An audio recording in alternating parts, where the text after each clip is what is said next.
Kia ora, Helen Brahms here, coming to you live from Surprise in Arizona. Hope you're having a super fantastic sparkling day. Welcome to Before the Dirt Nap podcast number 1923, Choose It Tuesday. Yeah, I got that one out fine. Excellent. Oh, hang on, I can cross that one off now. Yes, so it's Choose It Tuesday. So what does that mean? We're looking at some genealogy tips where you can make some choices on different things that you want to do. Like you can choose a single record type, dive deeply into one type of record, like census data, probate records, military documents, and to uncover hidden details and cross-check information. It could be that you had several family members that were in the military. So why not take time that day to dive deep into the military records and see what information you can find about that group of relatives that maybe served in World War I, the Civil War, World War II, Korean War, Vietnam War. See what records you can find about those relatives, those ancestors and things. So just, choose to do one record type, but see how many relatives you can find in there or uncover information about relatives and ancestors you already know about. So that's one that you could do. You could choose a research method, decide whether you'll focus on online resources, library visits, connecting with family, contacting historic societies, going through archives, but sticking to one approach can make your research focused and efficient. Like, for example, one of my goals, not sure when it'll happen though, with everything going on, is to actually to spend a week in Salt Lake City visiting the family search. And so my plan for going there, which I'm not sure, like I said, I'm not sure when it's going to go since I'm moving back to New Zealand and we've got to get all this other stuff sorted out, all the moving stuff sorted out, was to spend a week up there. But before I go was to plan what records did I want to research while I was up there, and using familysearch.org to locate records that I cannot see online that are housed at the Family Search Library there in Salt Lake City. And then going there and spending a week there and accessing these records and having a look at them.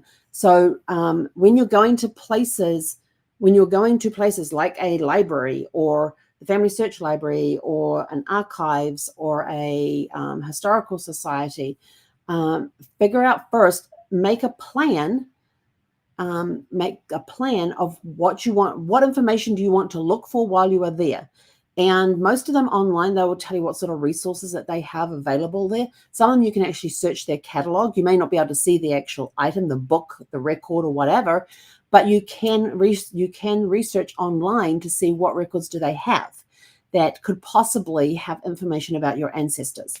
So that's another one, choosing to spend a day in a library instead of sitting on a computer all day. Because remember, there is about 5% of all the records that are available online for you to research. They represent about 5% of all the records in the entire world that are available to you for research. So that's only a very, very small percentage. So you do have to do some actual physical visiting of these places. And also too, when you're looking at going to these libraries, have a look on their websites and look for a thing that says plan a visit.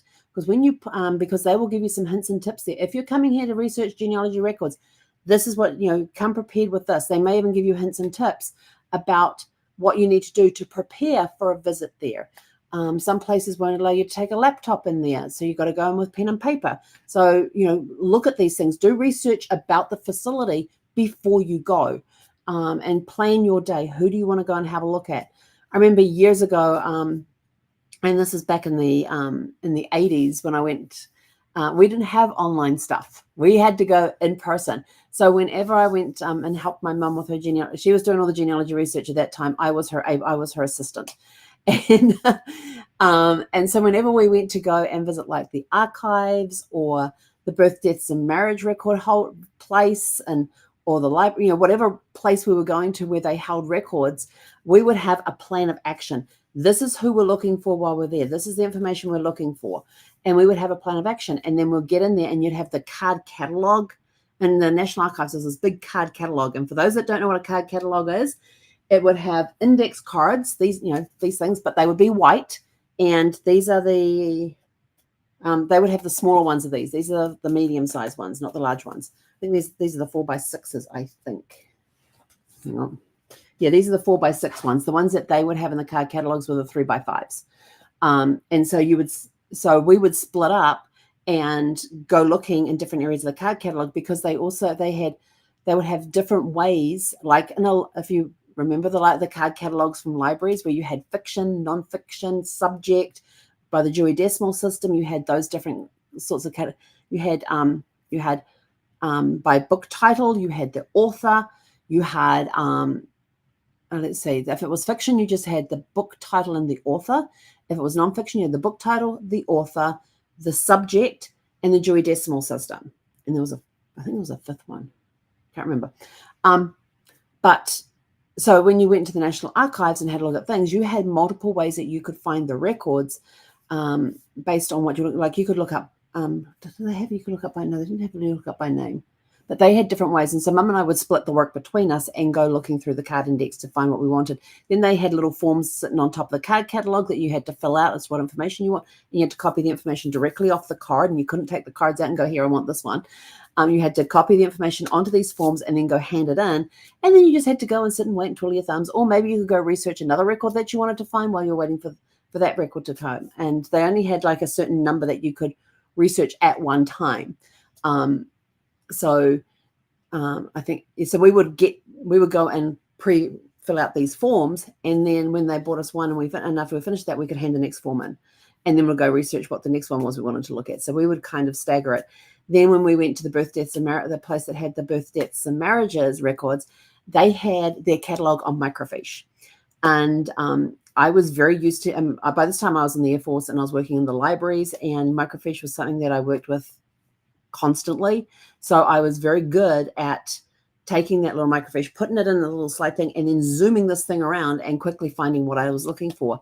My poor mother could not. She says, okay, can you look up this name? And you'd have to look it up by name, and then it would have the record number. You'd fill out the little form, you go hand it all in and everything else. And they would go pull the records for you and bring it over and open the book to the page. They'd have the book open to the page, and you weren't allowed to touch the book, but you could look. You weren't allowed to touch. And so my mum got to the point where she couldn't watch me on the microfiche because she actually got motion sickness with me zooming the little microfiche around and getting very quickly to where we needed to be. So those were things that we used to do. There are some places that you go, they still have, and some places you go to will still have the card catalog, will still have the microfiche. But some of the places you can actually do research online in advance. And like I said, they will have that plan a visit. So if you're going somewhere, check that their website for planning a visit, and they will tell you things that you can bring in with you, things you cannot bring in with you. Like there are some places that will not let you bring in a laptop. You have to take in pen and paper so you can write things down. And some people are like, you can't take like any electronics in. In other places you can take the electronics in with you. You might be limited on the size bag you can take in with you based on where it is and what it is. So always look for the plan to visit. Don't just show up with no plan, because that's just a waste of your time, a waste of the library's time with the librarians that are helping you, or the genealogists that are helping you. Go with a plan. Go with these are the records I want to look at, because these relate, I'm researching this person, and here are the records that this place says they have, and I want to check them for this person. So go in with a plan in mind, taking into account what their plan to visit advice is. Let's see, what else have we got next? You can choose a new tool or software. There is a lot of different tools out there for researching genealogy. You got tools that can where you can put a timeline on there, so you can plot a relative's ancestor's timeline from when they were born to when they died, and everything that happened in there, including putting in historical events. In the locate, if it was a global event, you can put that in there. If it was a local event where they were living, you can put that in there. You can put the census when the census were done in there. So it can, and the timelines are really good because they can also help you figure out, oh, well, that was when that happened, and when that happened, this was also going on. So I need to look at these records. Seeing things on a timeline can actually help inspire you to find ways around brick walls as well, or help fill in some of the gaps. You can find relationship calculators online. You can find, there's a great extension that you can use, which is called Goldie May. Goldie May will, when you turn it on, you can put the project, you put open up a new project, you put there what your hypothesis is that you want to prove or disprove, and then it will track every website that you go to, and you can save information from that website into Goldie May, or save that link so that you know to go back to that. It will write up the citations for you and everything. And it even has what's called the Metro Map. And the Metro Map is if you've got more than one person with the same name that was born around in the same area around the same time, you can overlap their information, and it gives you like a metro thing. You know how if you've ever looked at a metro map, you've got the red line, the green line, the orange line, the yellow line, and the blue line, and there's different colored lines, the purple line. And you can, and what it does is overlays, and it shows you where the similarities are and if there's any big discrepancies between the two, because it could be that you're looking at either you might be looking at two different people, or you could be looking at the same person that has two separate entries. It's a fantastic tool for helping you with the research and everything else. I really, really, really need a second monitor, because when I have Goldie May open, it sits on the side of the screen, and I feel like my screen's been scrunched down on space. And so I'd like to be able to put Goldie May on another screen, have that extension sitting on another screen. It's a Google extension. You have it sitting on another screen, and there's a free version and there's a paid version. Paid version has a lot more tools in it, and it's really cool. Put the Goldie May on one screen and have my research on the other screen, so I don't feel like I'm being scrunched up and losing space and all that. And the really cool part is that you can go in there, and I've done this with it because there's been times I've had several tabs open, and I know I need to condense them down and everything else to help with performance on my computer and things like that. And so I will go into Goldie May, and I will get it to save all the tabs that are open, so that I can go back, and I will label it with researching blah, blah, blah, blah, blah. And there's all the tabs that are open there. And I can just quickly go back and click those links and open them up to continue researching on that one person, or researching an event that happened, so that I can maybe pull out some genealogy out of that event, finding out who was involved with that event and things like that. So there's all sorts of different tools and programs out there. The other things that you can choose is reevaluate old records. I often go back and look at previous records. I have so many people in my tree, and then I've got my clients' trees that I look after as well, or that I go back in twice a year to do research on. But in my own tree, I have a lot of people. There's, I think, over 8,000. We're up over 8,000 now, I think. But when I go back and I'm like, oh, I need to go back and check on this person, I have to go back and reevaluate what I already have in place. Like, go back and see what resources have I, what source information do I have? Where did I get those sources from? Why did I do this? Why did I do that? Just to get me back into the rhythm of looking for that person. It's refreshing my memory on the details of this person. So when I am researching, I'm not having to flip backwards and forwards between screens so much, because when I'm in that mode, I have the paperwork in front of me. I've refreshed my memory with that. And sometimes I'll look at a record and go, not 100% sure about that record being the right one. And so then I will go and research another one, because it could be some little niggly thing that I'm working on in the back of the brain. One of those little things that you sort of like, I'm going to leave this and I'm going to come back to it. And it could be something turns around and says, that marriage certificate thing, you need to go back and look at that again, because I don't think it was the right person. It's got the same name. The wife's first name is the same because we don't have her last name. But there's just something about that. And you go back and have a look, and then you realize that, oh, I totally missed that this was done in this place and he was living in this place, and you look on the map and they're like, 30 miles apart in the 1800s. And there's probably a very good chance that is not that couple that you've been looking for. And so you've got to take, things like this. So just going back and reevaluating information as well, because there'll be something that will niggle you. And it's like, oh, I got to go check that again. Have to go check that again. Choose a location-based approach. So this is really cool when you focus on a town, a county where your ancestors lived, diving into the local history, maps, and resources, because they can provide insights. If you know that, like, for example, I'm diving into War Boys in Huntingdonshire, which is now part of Cambridge. So I'm diving into that town because my ancestors were involved very much into that town. And they had the manor house there, if you're watching last night or the night before, we showed a picture of the manor house. They lived in the manor house there. And so I want to dive into more of the history of that area, because you may even find you may find different historical records that way when you're looking at the town level or the county, the town level or the county level. You may find different records that just may happen to mention somebody, an ancestor, or somebody who is part of the ancestor's family. Could be a relative. It could be a different branch of the family that you come across that may have information that then links you back to your original trunk line being your direct descendants, direct ancestors. It's the direct line. Your branches are the siblings and the cousins. But you might find another branch in that family that connects you back to the main trunk line, and it may give you information to get around a wall thing. So choose to dive deep into an area. There's one area in Cornwall that I'm diving into because I have a branch of the family that came from that area, but I'm still trying to figure out how they are connected to my family. And I know they are part of my family because I have the DNA to prove it. I just don't know where that connection is with my trunk.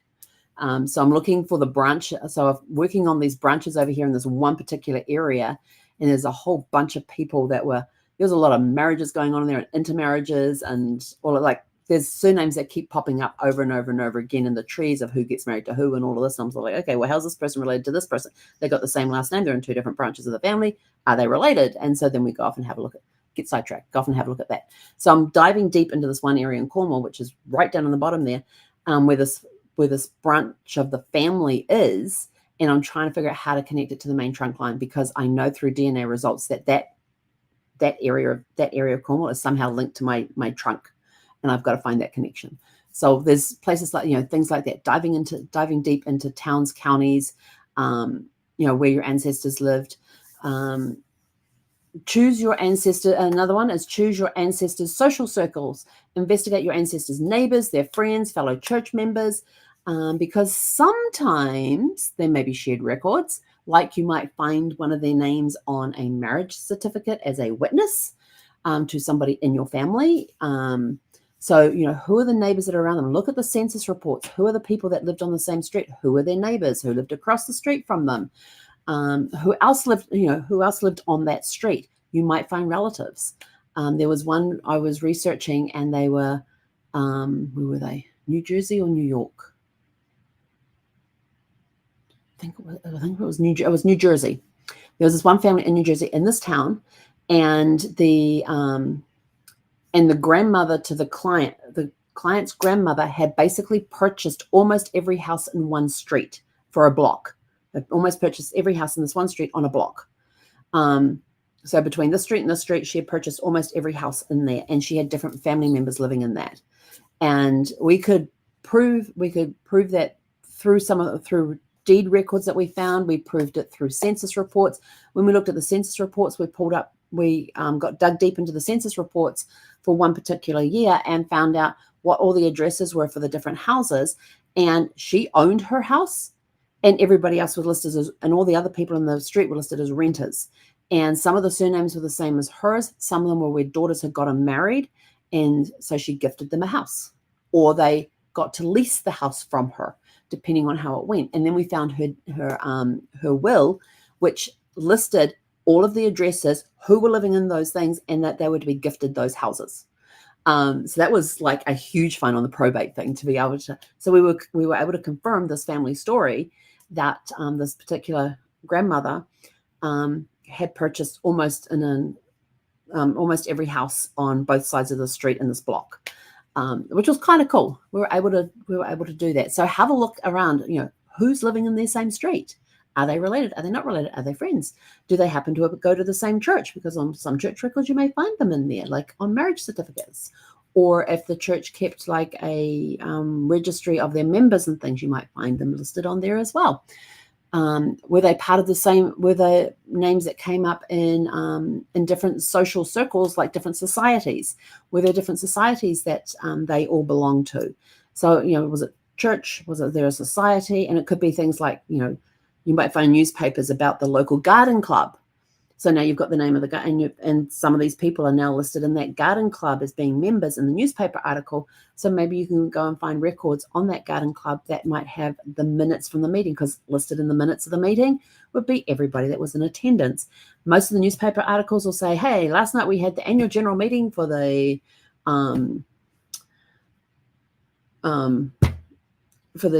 Trenton, New Jersey Garden Club.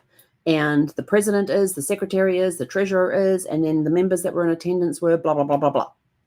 And they're on that list. So you've got a newspaper article that reports it. So maybe you can find the roster for the garden club and find out who all the members were and things. So choose to look at those records as well. Sometimes you've got to choose to organize your own research. And that's like taking time. Like if you've got a lot of paper file, and trust me, I have files stacked up here and there, and I've got names on them. And some of the stuff I had to print off so I had it physically, so I could read it. There's obituary reports. And when I go through obituary reports, I'm like highlighting any relatives that are mentioned. And I have my different colored highlighters here, and like the girls will be in pink, the boys will be in blue. You know, is it the father who passed away and this is his wife? Is it the first wife? It could be a different wife name to what we've got. So is it the right person? And then you've got to go through the kids to figure it out. And you're highlighting the family, the sons in blue and the girls and the daughters in pink. And they may have listed there with their spouses' names. And then they might have the grandchildren listed. So now it's trying to figure out who do the grandchildren belong to. Here's a clue. If there's only one son, the grandkids typically will have the father's last name. They'll list the father's last name, and the other ones will have different last names, and the ones with the different last names are usually with the daughters. Sometimes they will actually list the grandchildren's full names. So you've got their first name and their last name, so you can easily match them up with things. And usually they put the grandchildren they put the children in order of birth, usually. Not always, but usually.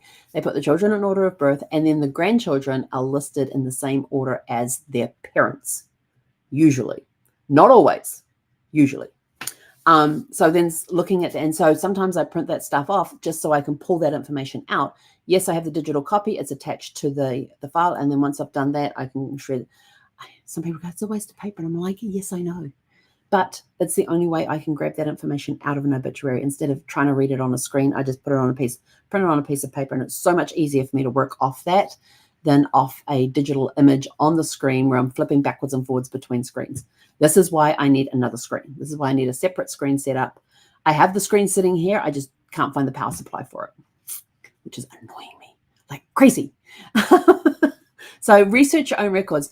Maybe that you might, and during the organization, you might find you've got different files. You may find that you've been given a box of files and you haven't had a chance to go through. So now it's that time to sit down and go through the files that you've been given for your own family. Like I have all my mother-in-law's research. I have everything that she did. I've got all the certificates, birth, deaths, marriages. There's wills in there. There's probates in there. There's land deeds. There's letters. There's all sorts of information in there. And what I want to do is I want to get it scanned before I move to New Zealand, and then get the paper stuff, donate it to one of one of the historical societies, or like the familysearch.org, the Family Search Library in Salt Lake City, donate them there so they can get them digitized and that sort of thing. Because some of them may be the only records available, because some of those records came from Russia, Lithuania, and the Ukraine, and that was before World War II. So, and there's been a lot of boundary changes and everything else going on there in Europe, and who knows what records have been destroyed. So I want to make sure that they're available for those that are researching them.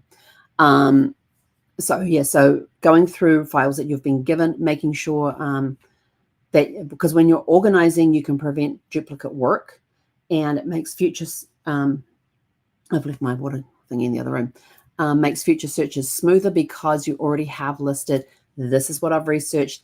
And as you're going through things, you may find gaps in your tree, and you're going, okay, I need to do this. And you start making a to-do list. And you can actually attach, in Ancestry, you can actually attach your to-do lists, your notes, to each person. You can have notes for each person. You can have comments in there.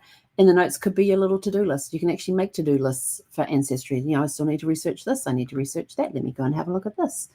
And so that can also help you too when it comes back and say, okay, where am I up to? Oh, I've got this list here. I've got to research this. And you can go through that list and organize it. Where would I find these records? Are they online? Are they offline? And if they're offline, you can start planning a trip to wherever to go and look up at those records in person, and going to the websites to find, where can I find these records? Oh, they're they're located in Warboys, in the Family Historical Society there in Warboys. So I need to organize a trip there because I've got a whole bunch of records I need to go look at. Or you can contact somebody at the Family Historical Society and turn around and say, hey, this is who I am. This is who I'm researching. Because they will also have, if you've got like historical sites, libraries and things like that, they will also have a place there where you can contact somebody at that facility to say, hey, is there anybody there that can look up these records for me? And yes, they can go and look up the records. Now, this is where copyrights come in. There are records based on the copyrights that those particular records have, that they cannot be scanned and placed online. You have to go and see them in person. Or then they can't be placed online, but it's okay to have them photocopied and sent to you. So you can contact one of the people there at the library and turn around and say, this is the records I'm looking for. Are we able to get a copy of them? And so they will go and pull the record and have a look at the copyright, and they may be able to photocopy it for you and send it to you, or scan it and send it to you based on what the copyright is. And other times you actually have to be there in person to read the record. So that's this is part of planning your visit to places. You want to see the records that you can't see online and that you have to be in person to see. And so that helps make your time a little thing. Choose a specific time period. Concentrate on a particular decade or event in your ancestor's life, like immigration, military service, different events that happen. Take a historical event that happened, and like a coronation. Coronation for the Queen. Who was living in that area when the coronation took place of the Queen? Or it could be any of the somebody in the royal family. You've got people who were born and raised in England before they immigrated to the US or Australia or New Zealand or wherever. And so you turn and says, oh, well, who was around in the time when Queen Victoria was coronated? Let's have a look at that. Let's learn more about that event and where people would have been, and where were my ancestors living in England at the time. Could they possibly have gone down there? And then you start reading through newspaper reports and things like that. Maybe their name might appear. You never know. Look at immigration coming into the country when certain people of certain religions were coming into the country into the US to escape religious persecution back in their homeland. Look at that. Just look at different times when there was a mass immigration of a certain culture, or maybe it was maybe you're researching a war and seeing who in your family participated in that, and you're looking for military service. So there's lots of different things that you can look at based on a time period, and just concentrate on that and find out, who from your ancestors immigrated into a country during this event, who served in the military during this war, and things like that. So you can look those sorts of things up as well. And then you can choose to share your discoveries with family members or other people in your family that are researching as well. If you're doing, if you're working with other family members on research, maybe it's choosing to share your discoveries with them and helping and collaborating. So those are just some of the ideas that you can do that for Choose It Tuesday, for your genealogy tips that you can do, things that you can choose to do in your research in order to help find different things, learn new things, learn historical events and things. There's just all sorts of stuff. I mean, genealogy is the ultimate puzzle because it will never be solved. It's always changing. Things are changing. Records are disappearing. Records are destroyed. New records are being added all the time. Every time there's a birth, there is a new record added. Every time there's a death, there's a new record added. Every time there's a marriage, there's a new marriage record. Every time there's a divorce, there's new records.